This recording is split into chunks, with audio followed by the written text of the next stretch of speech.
Hi, it's Ike from Groovy Entertainment. Today we have no book to read for you. Today's book is The Big Brown Bear from 1944. So let's get started.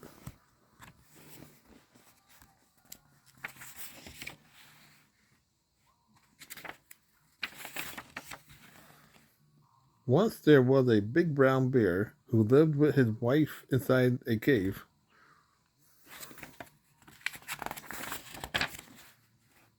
Please, dear, she said to him one day, run down to the brook and catch some fish for dinner. But don't go near the beehive in the old dead tree. Remember what they did to you last time.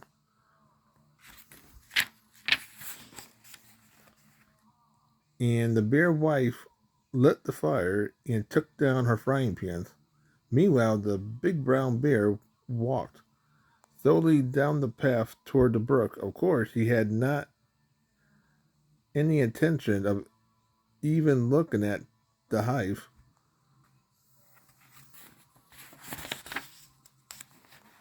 But before he knew it, there he was, heading straight for the old dead tree.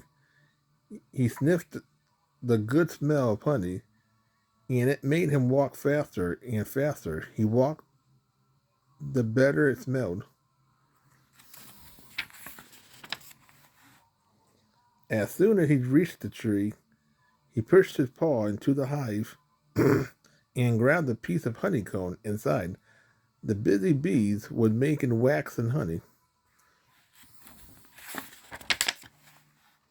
But the minute they saw that big paw wrecking their home and stealing their precious honey, they rushed out, darting in all directions and drowning like a million airplanes. The bear yanked out his paw.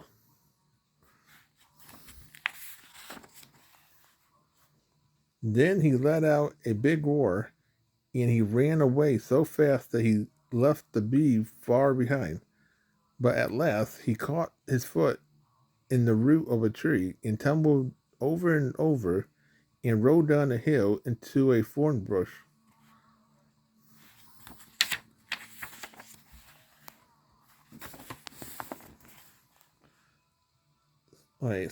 Swarming after him in a big cloud, the bees was ready to zoom down on his head. So the poor bear had to act fast, pulling and kicking and tugging, and he tore himself loose, at last leaving a great deal of his fur in the bush.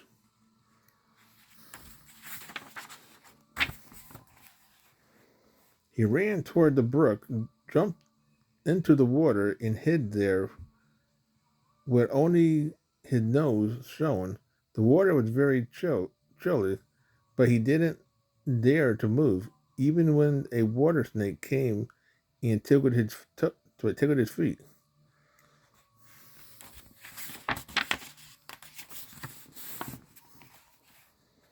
The bees circled around and around, looking for him everywhere. Suddenly, they spotted him under the water.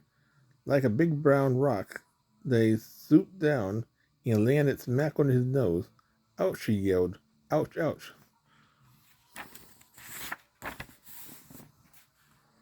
Quickly, the big brown bear scrambled out of the water. He crawled into a deep hole under the bank.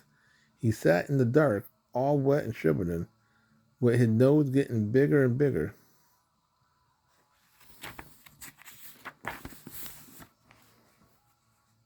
After a long, very conscious, he took a peek outside. He didn't see any bees. He didn't hear any bees. And of course, he couldn't smell any bees because his nose was too short and swollen. So he crawled out an inch at a time and found himself in the sunshine again. And he was supposed to catch some fish for dinner.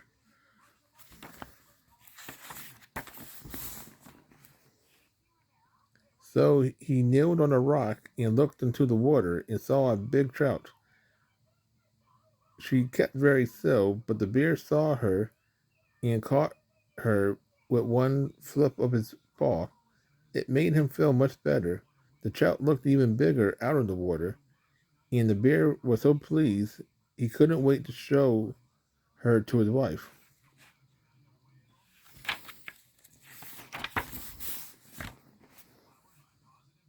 But halfway home, as he was going past the old dead tree, he heard the bees, who was so frightened mad they was buzzing around the hive.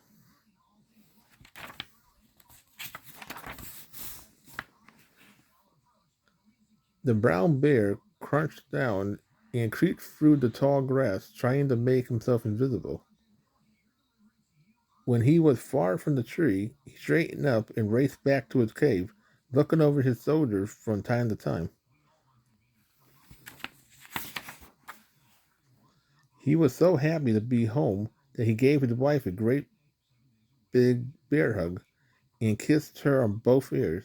His wife was quite surprised by such a greeting and guessed that right away he had done something wrong.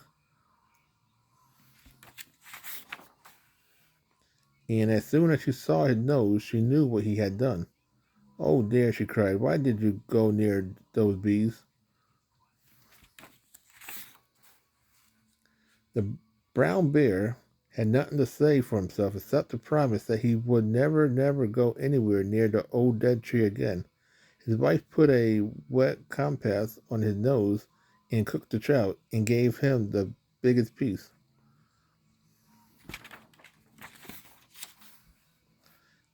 "It's the best trout I ever ate," said the big brown bear. But way deep inside, he wishes he had some of that nice honey for dessert.